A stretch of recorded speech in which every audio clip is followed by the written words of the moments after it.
College and the Peralta Community College District. To our students, you are the reason why we have this.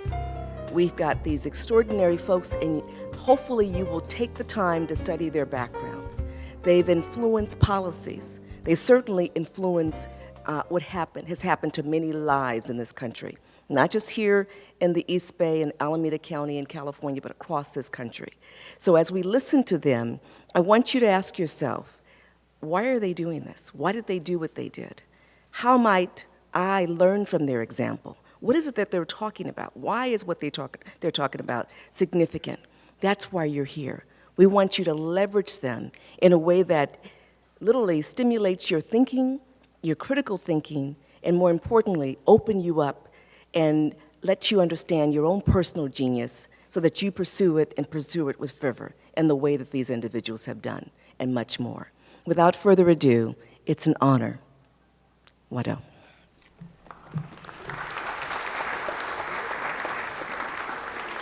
Good evening, everybody. My name is Jim Brosnahan. I've been a trial lawyer for 54 years, and I am delighted to be with you and spend this time this evening thinking more deeply than maybe we get a chance to do. If it's our trial, we don't get a chance to think about what it all means. But one of the things that we will direct your attention to is the question of what trials have meant in American history, especially some of the ones you're going to hear about. And we may have young people here who are thinking, well, what is this like? So I'll just tell you to take the suspense out of it. Being a trial lawyer is a really good life. I mean, you can have what I call fun, what other people call challenges, and it's as you will hear, you can participate sometimes in things that are actually historical. So what are we going to do? We're going to have a debate. And the three stellar people that we have here, I'm going to introduce them in a moment, are going to debate three cases. People versus Angela Davis, People versus Huey Newton. There's no greater piece of history, and there was no greater piece. I'm the moderator. Never mind. All right. Anyway, all these trials are really good. All right. People versus the state of California, O.J. Simpson. They're going to open, they're going to get 15 minutes each to tell you why that's the trial of the century. Of course, we're older people. We're talking about the last century, as you understand. And one of the interesting things about this subject, which I've been looking at since I was the age of the youngest person here, is how many great trials there have been in American history. And what it takes, and this panel knows that, to wade into the middle of these kinds of cases. What is that like? Sometimes it can be very lonely, but you have a client and you do what you can. So you'll hear about that. Now, the panel. The four of us have approximately 200 years of trial experience. We are as excited as we can be because, frankly, at our age, if I may use that expression, people don't want to hear about what happened, okay? And we bring it up, and the 70s was like this. Nobody wants to hear it. You're here, the doors are locked, you can't leave, and we're going to talk about some of the great things that happened. I also estimate that we have collectively over 400 trials among us. So we have been there, and we have done that. Let me do a greater service to this panel and start with John Burris, who must be known to many of you. He's been a plaintiff civil rights lawyer his whole career, really. He specialized in police misconduct. He's one of these, I don't care about the pressure of the moment, but I don't like what's going on, and I'm going to go do it, and he's been going and doing it all this long. And what's the point for the young people here? The point is that it keeps the power structure in line, or attempts to keep the power structure in line. He graduated from Bolts Hall in 1973. He got the police department to be under a court monitor for 5 years, and he brought the Rodney King civil suit and many other things. I would take all the time if I really did the great service to these folks that they deserve. Howard Moore, who I've known for a long time, has always been out there from the beginning, first day. You're looking for heroes from the civil rights movement, and you're looking at these folks right here. He graduated from Boston University in 1960. He clerked for Judge Charles Wyzanski, who was a brilliant judge in Boston, very famous judge at the time.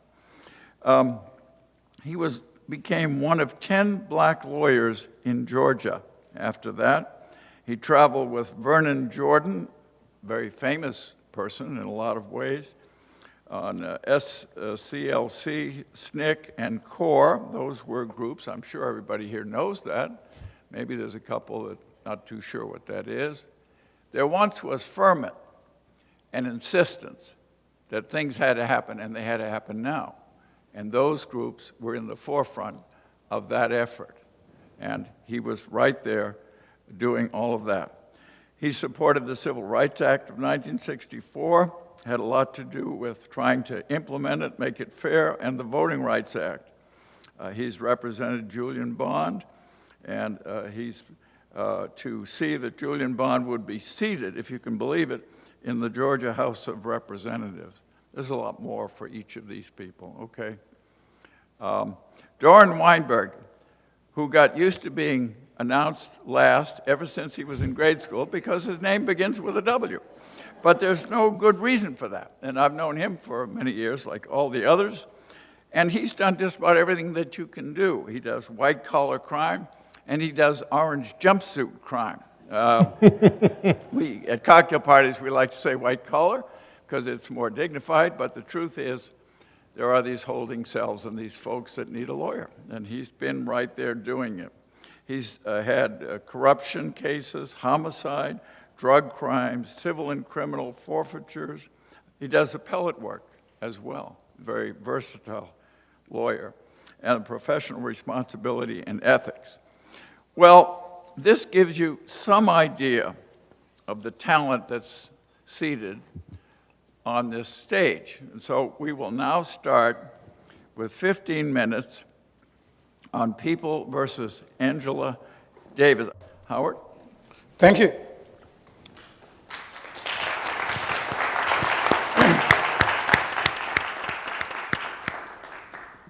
Good evening.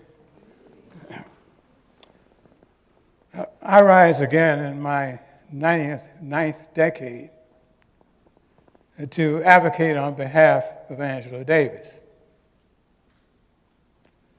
The trial of Angela Davis is unique in the history of American criminal trials.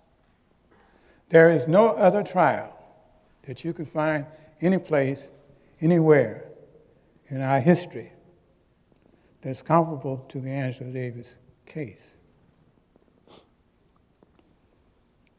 In the Angela Davis case, People v. Angela Davis, who was charged with kidnap, murder, and conspiracy, the courthouse itself was the crime scene. Ordinarily, in criminal cases, the crime itself occurs elsewhere, not at the courthouse itself. The immediate victims of the alleged conspiracy, murder, and kidnap were the essential and critical participants in the administration of the criminal justice system. The judge, Harold Haley, the deputy district attorney, Gary Thomas, the jurors, 3 of whom were taken from the courtroom, 1 of whom was wounded in the aftermath, 2 of the defendant in the case, who was killed in the aftermath, and a witness who was killed in the aftermath, and a witness who was present on the stand at the time who was severely wounded, Rochelle McGee. Ordinarily, the people, the victims of the crime, are not the people who are the immediate participants in the crime. Now, with Angela Davis, you should know something about Angela Davis. And let me just give you a moment or two to tell you something about Angela Davis. Angela Davis was born in 1944 in Birmingham, Alabama. Her mother and father, Sally Davis and Frank Davis, were school teachers. Frank taught high school for a period of time before he became the proprietor of a service station. Mrs. Davis, Sally Davis, taught elementary school. Angela had another sister, Fania Davis, who's here tonight, and two brothers, Benjamin and Reggie. For her early education, Angela was taught in the public schools of Birmingham, Alabama. When she had completed her junior high school, or what would be tantamount to junior high school, at the Parker High School Annex in Birmingham, Alabama, she won a scholarship from the American Friends Service Committee to go north. And she went to New York City and lived in Greenwich Village and went to high school at Elizabeth Irvin High School in New York City. There she did extremely well and won a scholarship to Brandeis University. And she graduated from Brandeis University with a degree in French. And then she went abroad to Frankfurt, Germany, to study philosophy. And she studied in Germany for a couple of years before she came back to the United States. Angela had always been a renegade of sorts and a soft heart for people who were less fortunate than she. When she was a young child in elementary school, she had the propensity to steal. She would steal cookies from her parents and from her brothers and sisters so that she could share them with young people who didn't have as much as she had. Angela Davis became a radical by choice and by force of her understanding of the real conditions that confronted the people of her country. Angela Davis could very well have been a trophy wife of a doctor or a mortician or other prominent person in the African American community and never have been a radical and lived a very comfortable and exciting life as a trophy wife.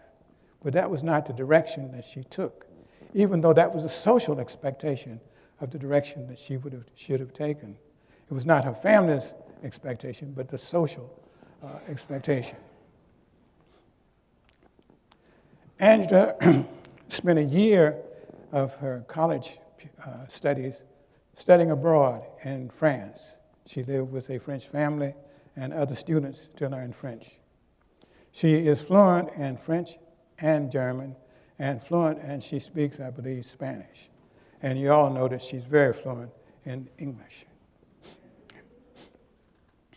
That's who Angela Davis was in terms of her family history, immediate family history, and her educational history. Angela had offers at one time to teach at Princeton or at Swarthmore in philosophy. But she accepted a position in Los Angeles at UCLA because she liked the area and she liked the activity that was going on in the area at that time in the late 60s, 1969 to be particular. And while she was in Los Angeles, she became engaged with US, the nationalist organization. She saw the limitations of that organization. Then she became engaged with the Black Panther Party for a period of time. She saw issues with that particular organization. And then she became a member of the Communist Party of the United States. When it was learned that she was a member of the Communist Party of the United States, Governor Ronald Reagan directed the regents of the University of California to fire her. She went to court and she won her case, and she was reinstated. And then she was fired again. During that time, she developed an interest in the prison system and became active on behalf of 3 inmates who had been charged with the murder of a prison correctional official at Soledad Prison, who became known as the Soledad Brothers. And she was active along with others, and with the brother of George Jackson, Jonathan Jackson, who was a 16-year-old genius. Young Jonathan was the only African-American student in his high school who was taking English, algebra, and U.S. history. And he was teased and harassed relentlessly about the fact that he was enrolled in such programs. But he was most concerned about his brother, George Jackson, who had been imprisoned for approximately 10 years for $70 robbery. And he was very active with respect to the Soledad Brothers. On August 7th, 1970, Jonathan Jackson entered a courtroom in Marin County. He entered the courtroom. He had several guns, 3 or 4 guns, all of which were registered in the name of Angela Davis. He took over the proceedings and then liberated from the proceedings 3 or 4 African-American brothers, Ruchell McGee, James McLean, William Christian, the 3 brothers actually, and took the judge, and to the judge's neck was taped a sawed-off shotgun, and the judge was led out of the courtroom with the district attorney and with 3 jurors, and I've told you about the jurors and all. When they got outside, Jonathan was killed, William McLean was killed, William Christian was killed, the district attorney was paralyzed, wounded and paralyzed, and the juror, Maria Graham, was wounded. It then was, later on, it was discovered that Angela Davis owned the guns that Jonathan Jackson had taken into the courtroom. At that point, the FBI, through J. Edgar Hoover, placed Angela on the most wanted trial, the most wanted list. And she was being sought all over the United States and all over the world. So you had the California legal authorities looking for Angela. The FBI was looking for Angela. And Interpol, the International Police Association, was on alert for Angela Davis. African-American women who resembled Angela Davis throughout the United States were stopped. Some were arrested because people believed that they were those people were Angela Davis. Eventually, Angela Davis was arrested on October 13, 1970. And after she was arrested, President Richard Nixon and FBI Director J. Edgar Hoover appeared on national TV, and President Richard Nixon congratulated Director Hoover for apprehending terrorists such as Angela Davis. And the occasion was the passage of the Omnibus Crime Control Act, I think, of 1970. Angela resisted extradition to California. And she was brought back to California on December 22nd. She was taken at nighttime. The Holland Tunnel was closed. She was brought back in a military aircraft in shackles, flown into Hamilton Air Force Base, shackled again, and escorted with National Guardsmen to Marin County Jail. There was no evidence from any source that Angela Davis had committed any criminal act whatsoever. Yet she was put on trial for her life. It was thought that Angela Davis would certainly lose her case and would be executed. But in a remarkable turn of events, she rallied, with the help of the Communist Party and others, the people of the world.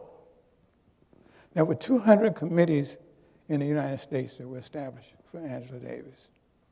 There were 67 committees throughout the world. Entertainers, other people in show business. Songs were written about Angela. A movie was made about Angela and was shown. And it was through the power of the people that Angela Davis was able to win her case. And what did the people do? In a political trial, the trial is actually held in secret in a way, because it's only indirectly that the defendant is accused, because the defendant is always accused of some criminal act, and the focus of the trial is on that criminal act rather than on the politics of the defendant itself. So what the power of the people did is that it forced the prosecution to change its theory of motivation to connect Angela to the events. From being a politically motivated crime, it was changed to be a crime of passion, based upon a diary that they found that she had written to George Jackson, with whom she did have a passionate relationship. And that diary was not found until sometime in July of 1971. Angela had already been in jail for close to 9 to 10 months. And the prosecution's theory was that Angela was motivated by passion, and that her passion knew no bounds, and that she would do anything to liberate her man, so to speak. Now, in the Angela Davis case, we did things that are seldom done and had never been done before. One of the things that we did in the Angela Davis case is that we motioned the court, and we got authority from the court that Angela could act as her own counsel with the assistance of lawyers. And this permitted Angela to make the opening statement at the trial. One of the other things that we did in the case, ordinarily, a defendant who is charged with a capital crime is not eligible for bail. We insisted that Angela was eligible for bail because the evidence against her was not great. And we waged a campaign that resulted in her being released on bail. And again, the power of the people, the presence of the people, appeared in her release on bail, because the judge, in releasing her on bail, referred to all of the letters that he had received from all over the world, including letters from the from the Congressional Black Caucus to free Angela Davis. There were a number of eyewitnesses against Angela Davis. So in order to combat the eyewitness testimony, we introduced a perceptual psychologist, Dr. Robert Buckout, who explained to the jury how eyewitness testimony is unreliable and should not be credited. And when you read the book that was written by one of the jury people, the foreperson of the jury, Mary Timothy, you can see that that testimony was compelling with respect to the acquittal of Angela Davis. One of the other things that we did in the case that has become a staple of all cases now, major cases, is that we use psychologists. What does that mean? All right. We use psychologists to help us select the jury, and that gave us an advantage because we knew that we could select jurors who may not be necessarily open to the defense, but because of the composition of the group, that we would be able to get a result that we wanted. In the Angela Davis trial, the only trial would have been no trial at all.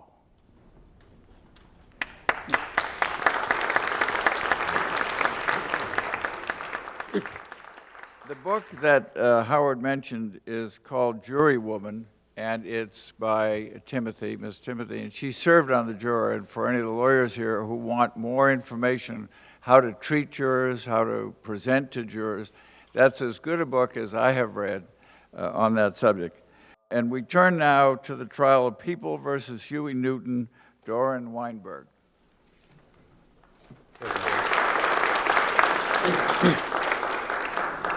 Thank you, Jim. And thank you, Howard, for demonstrating what a challenge it is to do justice to these cases in the few minutes allotted.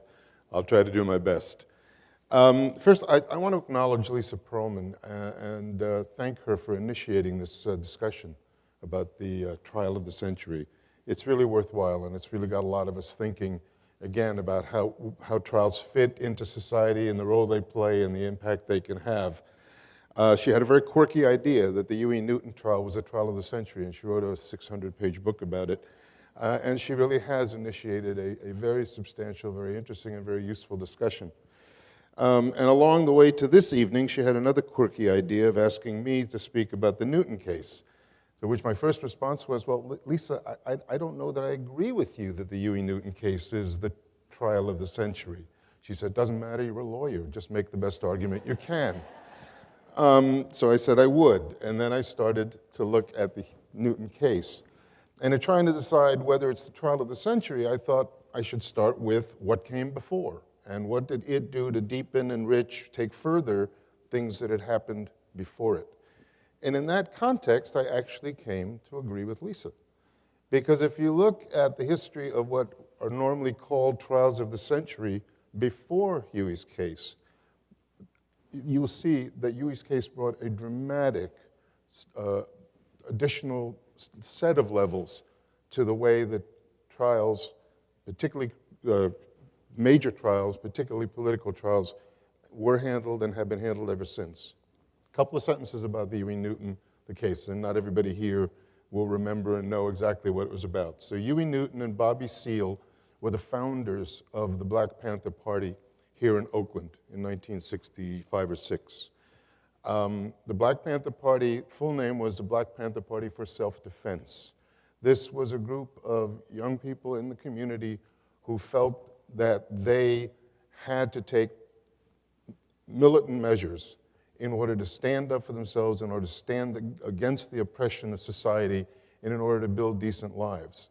And they did that with the recognition that sometimes it would be necessary to use violence, sometimes it would be necessary to use force. They showed up at Sacramento, 20 of them carrying rifles in a photo that terrified the entire country, at least the white community. But they were not only for self-defense, they also had a program. They had a 10-point program that they put out and worked towards in the community for racial, economic, and social justice. So in the black community, although outside the black community they were seen as the equivalent to terrorists in the 60s, within the black community they were a political force and a very well-regarded and well-recognized political force. But they were the objects of great suspicion, hostility, and violence from police and the FBI. There are a lot of episodes. Panthers were assassinated by law enforcement agents all around the country. In 1967, still in the early days of the Black Panther Party, Huey Newton, who had some history of arrests and violence, was stopped in his car by a police officer, John Frey, who had something of a history as a racist and a bully. Newton was removed from the car. There was a driver as well. By the time the incident was over, Frey had been killed, 2 shots. His partner had been shot, and Huey Newton had been shot in the gut. Huey Newton went off to the hospital where he was found and arrested. He was charged with murder, which under the facts at that time and under the law at that time could have resulted in the death penalty. And there weren't very many people who would have predicted that Huey Newton would get anything short of the death penalty. But that trial ended in a verdict that stunned everyone. It's still a little hard to explain. He was found guilty only of voluntary manslaughter, and he wound up spending only a few years in prison before he was able to come out again and resume his role in the Black Panther Party. That trial was seminal, because in looking at the previous trials that people talk about as trials of the century, I look at them and a couple of them involve celebrities, a couple of them involve sensational crimes. Most of them involve marginalized people who are scapegoated by society, who are outsiders, people like Bruno Richard Hauptmann, people like Sacco Vanzetti, Leo Frank. They were people without a constituency, people that didn't represent a community. And even the Rosenbergs, who in one sense and at one time represented a community, by the time they were tried, that community was nowhere to be found. They had lost almost all of their support. So they stood very much alone. Huey Newton was supported by a significant community throughout his trial. In all of the other landmark cases, there are crowds outside the courtroom, and they're screaming for the blood of the defendant. In the Huey Newton case, the crowds outside the courtroom were supporting Huey Newton. We're calling for his acquittal. Free Huey, free Huey, free Huey, or the sky's the limit, which was Eldridge Cleaver's famous threat. And so this was different. We, people of my age, actually, when we think about trials, big trials, we say, but wait a minute, Angela Davis, or Los Siete, or the Soledad brothers, or the Chicago 8. Those were all political trials. Yes, but they all came after Huey. Look for one that fits that description before Huey, and you won't find it. The reason is that Huey Newton represented something in the community, and these are not my words, but I think they're very eloquent. He represented the militant, articulate expression of the anger and aspirations of poor, young black people. And that's what he was about, and that's what he made his trial about. And his lawyer understood that and took it with him. The lawyer was Charlie Gary, a white lawyer, and that was a very controversial decision for Huey Newton, one of the main people, the founder of the Black Panther Party, to choose a white lawyer to represent him. It was a brave choice on his part and very, very unpopular with his constituents. There really were no other alternatives. Clint White, who was the only other lawyer, African-American lawyer of stature, priced himself out of the case. He didn't want to do it. And there was really nobody else. But Charlie was willing to do it. Huey stuck with him. Huey believed in him. And Charlie ran that case with the same understanding that Huey had, which is that this trial pitted to oppress people against the oppressor. And what Charlie did was to challenge the courtroom and the jury and the public to rethink what they knew or what they thought they knew, to look at the facts of the case through a different prism. He wasn't just saying, well, you don't have enough evidence, my client is not guilty. He was talking about looking at society in the way it really is, but accepting the idea that police officers could target a black man because he was a political leader, and that a police officer could lie, and that a black man with a criminal record and a militant, outspoken militant position could be telling the truth. One of the most astonishing things that they did in this case was they put Huey on the stand to testify against a police officer, and two bystanders, African Americans, who happened to be there and who were witnesses for the prosecution. Against their testimony, they put Huey on the stand with his criminal record because they believed that if the jury heard him and if he were allowed to speak and if he were allowed to talk about what he was really about, what the Black Panthers were really about, that the jury would have at least a better impression of him than they did based on the stereotypes that they had and the assumptions that the prosecution wanted them to make. And they succeeded. The jurors, in fact, responded very favorably to Huey. And obviously, this was a compromise verdict. There were those who wanted to acquit him completely, and certainly those who wanted to convict. But the trial itself was important because it challenged assumptions and because it represented a political struggle, and it was tried in that way. And the trial itself was also very important because Charlie Gary, in that trial, almost single-handedly uplifted the art of voir dire. Books have been written about Charlie Gary's voir dire in that case, one by Anne Fagan Ginger, who's a local lawyer, estimable, wrote a book called Minimizing Racism in Jury Trials, which is almost entirely made up of lengthy portions of voir dire from Charlie. And no lawyer that I ever knew was as instinctive as Charlie was. I mean, he led with his soul and his heart even more than his mind. And there's one little thing, all of us criminal defense lawyers have tried to do the kinds of things that Charlie did on voir dire with, not as much success, but some. But there's one thing that every criminal lawyer that I have ever met has tried to do and has done. And Charlie's was the original, and give me a minute, it's worth looking at, because you've probably heard something like it before, but it's Charlie's from the Huey Newton trial. He's questioning this fellow, Strauss. Strauss has said, well, I know something about the case. I have believed that Mr. Newton is guilty, but I'm willing to listen with an open mind. And Charlie asked, well, you believe that he was guilty? Yes. And isn't it going to be hard to put that away? No.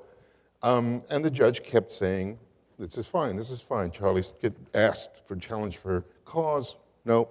And then the judge said to Mr. Strauss, first, Charlie asked him, as you sit there right now, do you believe that Huey Newton shot and killed Officer Fry? Answer, I don't know whether he shot him or not. That I cannot say. Well, wait a minute, what about the presumption of innocence, right? So the judge jumps in, and the judge says, wait. So therefore, as it stands right now, do you believe he is guilty before you hear any evidence? No. All right, so this Charlie again was stymied. The judge was not going to let this juror go for cause. And so Charlie asked him again, you really believe that you can be, you can look solely at the evidence in this case and employ the presumption of innocence? And he said yes. And so Charlie looked at him and said, as Huey Newton sits here next to me now, in your opinion, is he absolutely innocent? Yes. But you don't believe that at all, do you? No. Excusal granted. So the verdict in the case, was somewhat unsatisfying, the voluntary manslaughter, but in a certain way, it preserved the importance of the case. A verdict on either direction would have caused havoc. Whether it had been an acquittal, I think violence would have been visited on young black folk all around the country by police officers for a long time. And a complete conviction would have been, would have outraged the black community. I think the voluntary manslaughter, I'm not advocating for it, but I'm saying as it happens, it allowed Huey and the Black Panther Party to go on with their work. It allowed Huey to remain a viable leader in the Black Panther Party, and it allowed the Black Panther Party to remain a credible part of the movement in this country. We are given a few minutes for rebuttal, but since I'm second, if I have to do, this is a debate, so I have to do a little bit of negativity. If I save my rebuttal until after Howard, he won't have a chance to respond. So I just wanted to say this about the Angela Davis trial. Here we go. Which is very simple. Without in any way taking away from my enormous respect for Angela Davis and who she is and what she's done, or demeaning in any way the accomplishments of her extraordinary trial team, of which Howard was a major part. The simple fact is that without Huey Newton, there would have been no Angela Davis trial. Without Huey Newton, there would have been no George Jackson. There would not have been the kind of community support for George Jackson. There would not have been the kind of community support for prisoners and the prison liberation movement. There would not have been the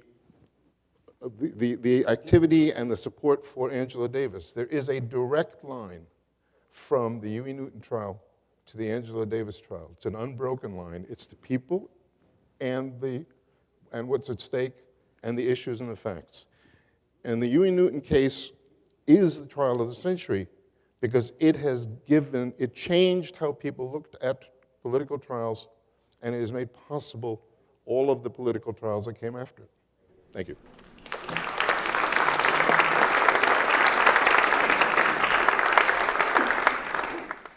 So, People versus the State of California, O.J. Simpson, John Burris.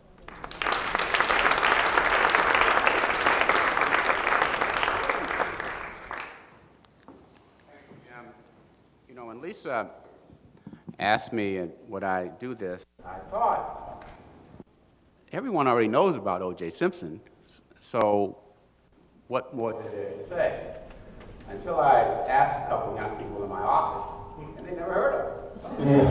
So I realized that there's a lot to be said about it. Now, when I started to consider the issue of trial of the century, I wanted to know what was the standard, what's the criteria for evaluating it? Is it a political trial, such as we've had discussion about, or is it another type of trial, or can it be another type of trial? And I looked at J. Anthony Lucas, was a man whose name was given to me, who had some discussions about this, and he said, number one, it has to be a spectacular show trial. Number two, has great national drama. And three, it has to attack and stir the soul of the American population. And when I looked at those criteria, it's pretty clear to me that O.J. Simpson, for the time and place it was done, clearly falls within that criteria. Because when you looked at who he was at the time in which this happened, some of you may already know, but certainly as an African-American male, he had been as famous a celebrity as one could be for his period of time. He had been an All-American football player, an NFL player, a TV commentator, a movie, I want to say star, but he was in the movies. I mean, he thinks he was a star, but I don't think much other people would. But he was a celebrity, and the most important part of that, he was a crossover celebrity. He was a person who transcended race in ways that very few other African Americans had done before. So that gave him a particular social status here. And so when his ex-wife was found dead, along with maybe her boyfriend Ryan Goldman, and he was the suspect, it sent shockwaves throughout the America, and certainly throughout the world. And so what emanated from that process was the media saturation. And like unlike some of the other cases that we've talked about, certainly there was media attention, but there was nothing like the media attention that came with O.J. Simpson. And all you have to do is remember the Bronco ride, where over 95 million people watched it. 95 million people were watching O.J. Simpson as he makes this ride back where he had given this suicide note and yet didn't have the courage to commit suicide, as we all thought at the time. And so he created the kind of interest that no case had ever done so in American life. Just as a summary, there was 133 days of everyday television. This trial lasted for 133 days. And at the time the verdict was rendered, 91 million people had that 91% of all TV viewers were watching it. And many, many, many, many more million heard about it on radio, were sitting by their radio or listening to their medias. So from a interest, this case topped all other cases. And I remember at the time that I was part of the, quote, talking heads that came about as a consequence of the O.J. Simpson trial, which has changed the landscape for forever, you might say. And what I was part, and many others were at Camp O.J. Now, this really had not happened before.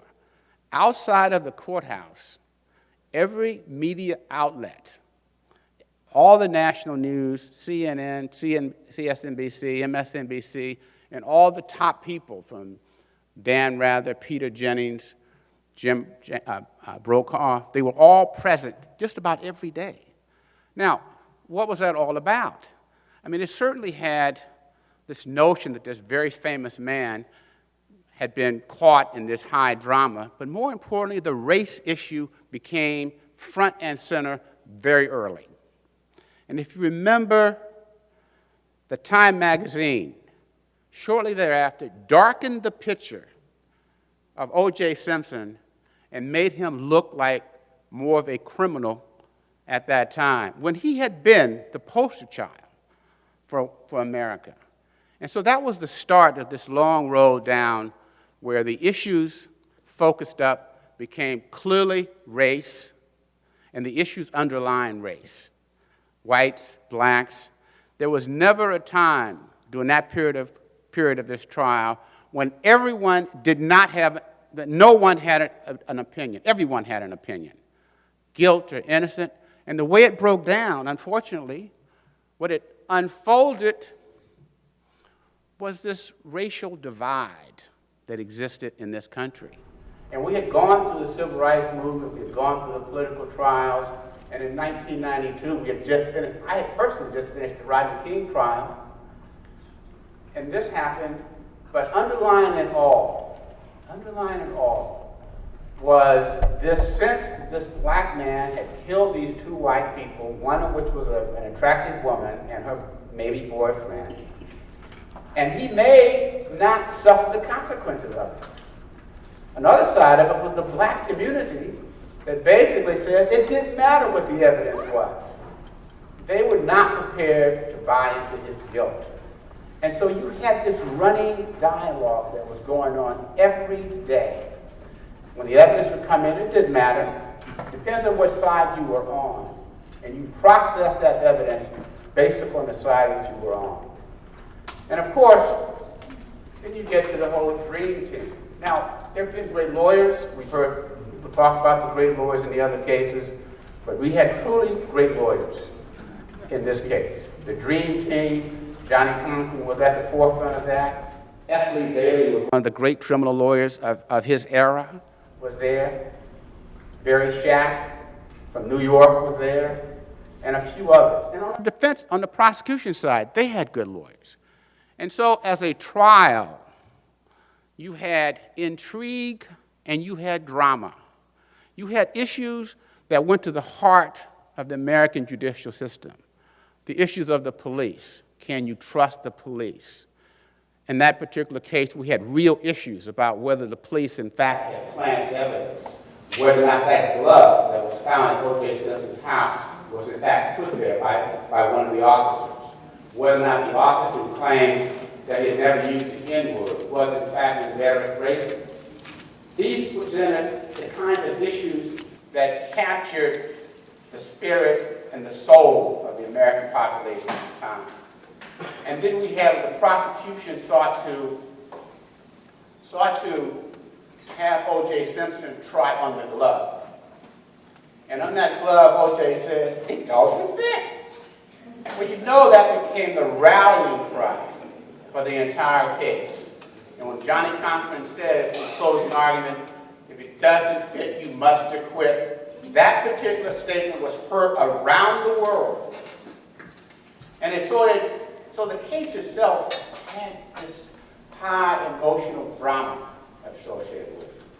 And you had personalities, including the judge, Judge Ito. We had Henry Lee from Connecticut, who basically was a top pathologist in the country. He just basically said, something is wrong. And when he said it, the black community blamed him. The white community dismissed it. And so you had these prisms by which evidence was being evaluated. Now, ultimately, what this really meant was there from the white community point of view, was Johnny Cochran and his team subverting the criminal justice system by bringing in issues of race, bringing in issues of police misconduct. On the other side of that issue is the black community always understood that if a black person kills a white person, they were going to jail, period, and perhaps get the death penalty. So you had these competing forces here that was the underpinnings of what was going on in this trial. And as it went forward, you could see, I could see certainly, and others could see on a daily basis, that maybe the truth wasn't really that important anymore. It was more of a, what side were you really on that mattered most? And there were significant issues that came out of this particular case that I think has had lasting impact. When you think about domestic violence came out of that case, and even though before then, even in O.J.'s case, where he had assaulted allegedly Nicole on more than one occasion, the police had not done much about it. But you all heard, during the course of that trial, her screams that she had given at the time she had been assaulted before by O.J. But after that, police agencies around the country have dealt with this whole question of domestic violence. And so it's become a very, very important issue. So all I can say is that when you evaluate the trial of the century, now if you want to say it's strictly political, that's certainly one thing. But if you want to evaluate it in the context of the impact that it had on American society at the time in which it was being done, then you have to look to see O.J. Simpson's trial, because it was true that around the world, on a daily basis, people wanted to know what happened and what was happening with O.J. Simpson. Margaret Thatcher, when she came to visit the president during the trial, the first thing she said is, "Did he do it?" Boris Yeltsin, president of Russia, when he came to visit the president, the first thing he said was, "Do you think O.J. did it?" And that was the cry and the point of the discussion that took place for a long time.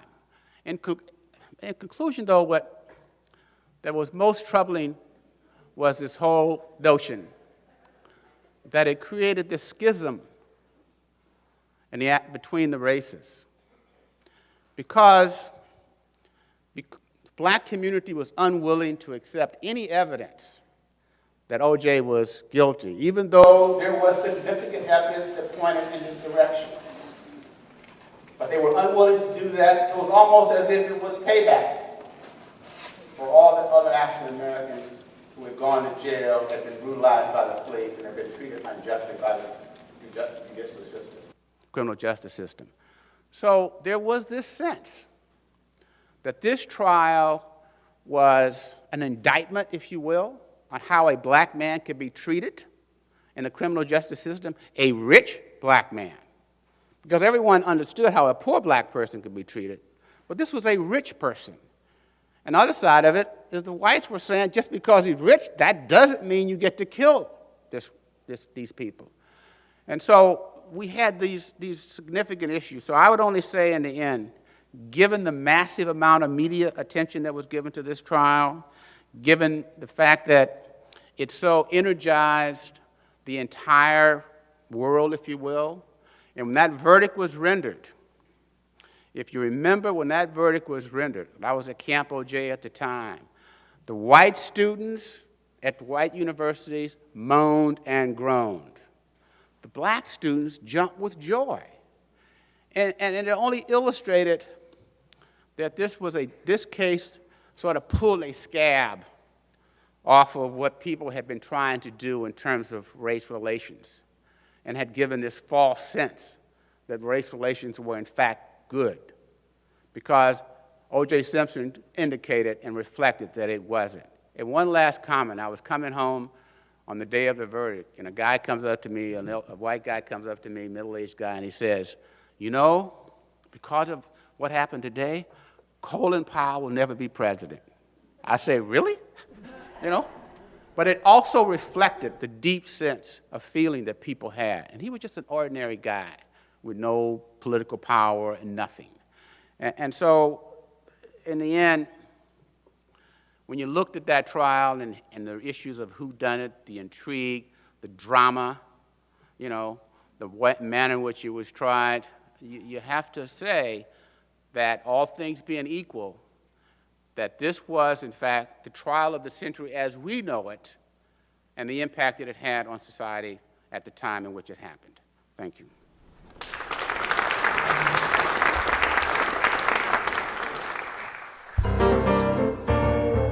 I was around during some of these trials, and it brought back a lot of memories. And I was kind of conflicted, trying to remember what it felt like at that time. You know, it wasn't the popular time to stand up for civil rights. It was a very difficult time. I remember the Simpson trial ending when I worked in Ohio, and how people rejoiced or were very angry based on racial lines. So I remember Angela Davis's trial at the same time that she's being tried was also the same time where we were just starting to wear naturals and black power, and not yet understanding that the media was not always truthful, and how we supported these people in spite of the fact that the negative publicity was coming. So it brought up a lot of stuff about kind of my college days and my understanding of what was going on at that time. So it was really great to reflect and to be here to hear this tonight. I think the power of Huey Newton and all of these trials, but particularly things where you were not representing just yourself and your individual quote-unquote crime, was beyond a criminal case, and I think that's what made it significant. I enjoyed the presentation, certainly Howard Moore, certainly Dorian Weinberg and John Burris's presentation. It was a fantastic opportunity to listen to some brilliant attorneys and learn a little bit more about the aspects of just being an attorney, but the specific trials that were significant, especially in the Bay Area here.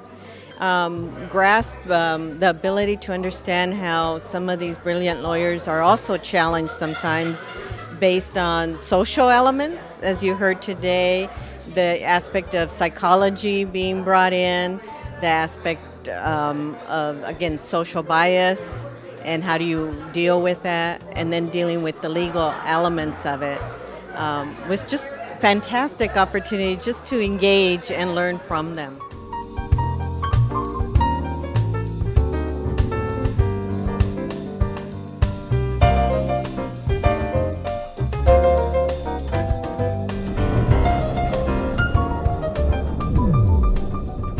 Peralta TV, programs that matter.